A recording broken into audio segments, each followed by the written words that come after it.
So I learned some interesting information the other day in relation to Call of Duty Black Ops Cold War.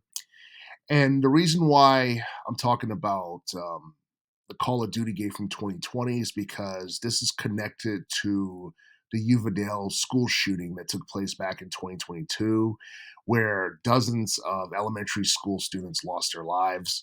And honestly, that was probably one of the most traumatic or tragic, things that I've seen since Sandy Hook. In fact, it reminded me a lot of Sandy Hook because it was the same type of thing where you saw a lot of elementary school students lose their lives for no reason whatsoever. And Call of Duty Black Ops Cold War. Um, Turns out that game cost like $700 million to make, and this is information that was revealed in Uvadale court filings. And this was something that was revealed by Activision's Patrick Kelly. He disclosed the cost of that game along with two other Call of Duty games.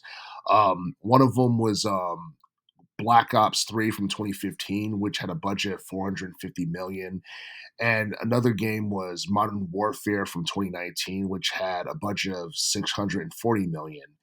And between those two games and Black Ops Cold War from 2020, um, all three of those games had a budget that made a combined total of almost $2 billion. And a lot of people are going on record and saying that the budget is insane. And guess what? If you take all three of those games, you add the budgets up together, and if it gives you around like $2 billion, guess what? That's the budget for GTA 6, which is supposed to be coming out later this year. And the thing is, I feel like it's one of those things where people feel like having a bigger budget for a video game has like some type of positive correlation on a game's success when that's not entirely true for the most part, because you look at like the Call of Duty games that I just mentioned. Those games were not nearly as popular or successful as the Call of Duty games from the late 2000s, early teens. I'm talking about games like Call of Duty 4 Modern Warfare from 2007. I'm talking about Call of Duty Modern Warfare 2 from 2009. I'm talking about Black Ops 1 from 2010. I'm talking about Black Ops 2 from 2012. Those games all got like, higher meta scores, and I'm pretty sure they made more money like in the long run than some of the more recent games that came out. And like the first two games that I mentioned got like meta scores of 94. And then I think Call of Duty Black Ops got a meta score of 87, and Black Ops 2 got a meta score of 83. I feel like as the teens decade had progressed, it seems like the budgets for the Call of Duty games start to increase, but then the quality was not quite on the same level as the older Call of Duty games.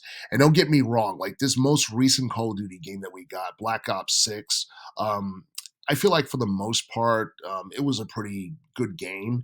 And there are people who felt like it could have been better, but the campaign was really interesting. That game got a meta score of 83, and it was way better than what we got with Modern Warfare 3 from 2023, which ended up being probably the worst installment in the entire Call of Duty franchise. But but as far as the budget thing is concerned, yeah, this information was something that was it was not revealed to the public previously, but for some reason it came to light a few days ago. And and honestly, the whole thing with the Uvadale shootings and all that stuff, a lot of people have no idea what the main motive for that was, even to this day, because I think the perpetrator got killed the day that it happened. But the families were upset and they went after multiple parties. They went after Meta, they went after Activision, they went after the gun manufacturer, Daniel Defense, because they all feel like that all of those entities indirectly groomed the elementary school shooter to do what he ended up doing.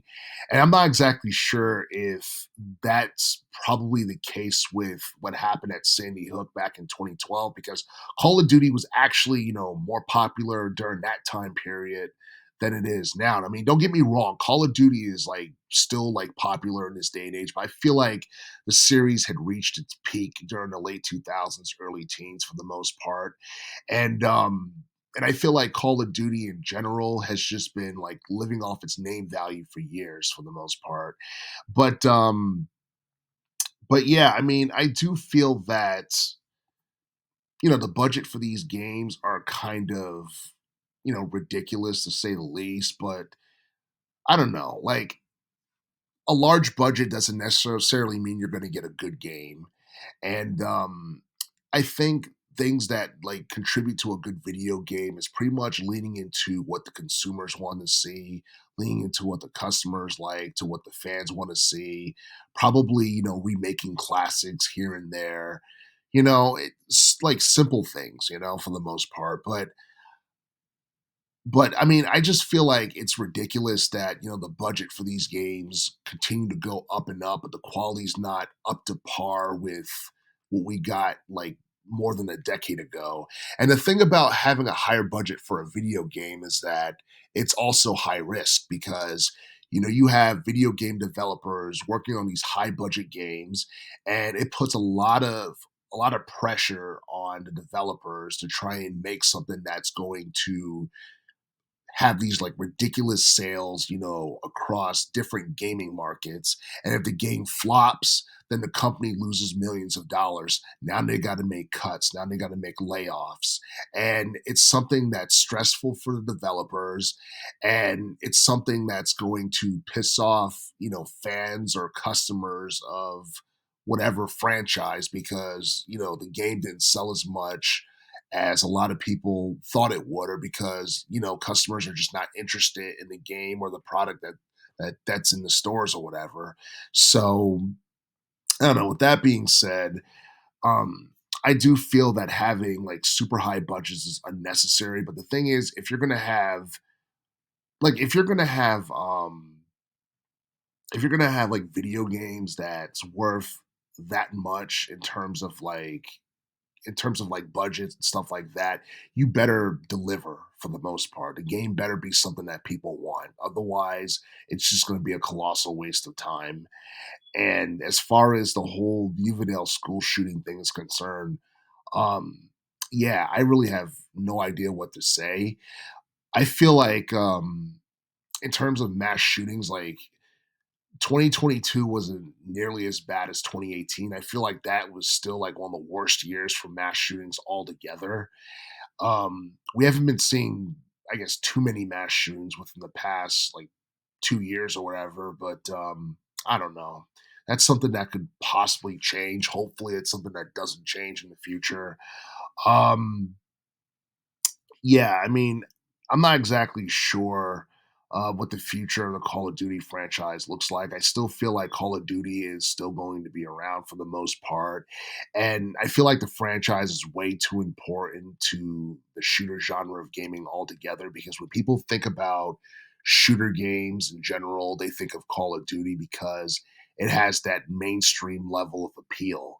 And it seems like a lot of people want to point the finger at Call of Duty and the fact that you know kids are into it and that encourages violence as one of the reasons why American society is the way that it is. Why mass shootings seemingly take place like at least once a year now, but no one knows for sure what the real issue is. I feel like there's a litany of issues in America that lead to these type of things, and I really don't want to go on a whole like rant on any of that stuff because it's a sensitive topic. But but yeah, Call of Duty Black Ops Cold War wasn't even one of Activision's best Call of Duty games. I think that game got like a Metascore of 76 and a user score of 5.5. So so yeah, it just goes to show you that that game um, had a budget of $700 million, and it's something that a lot of people didn't really like. And I do feel that Activision, for the most part, I think they've kind of taken a step in the right direction with Black Ops 6. Let's just see what the next installment looks like. Are they able to, top that particular game in terms of like sales and in terms of commercial success and all that stuff? Are we going to get a Black Ops 7 this year, or do we have to wait, until the year after? But but yeah, I do feel that the budget for Call of Duty games are only going to increase as time goes by because there's still a lot of fans of the series, and there are still people who will check out some of the newer games and see how they stack compared to some of the older games from the teens decade.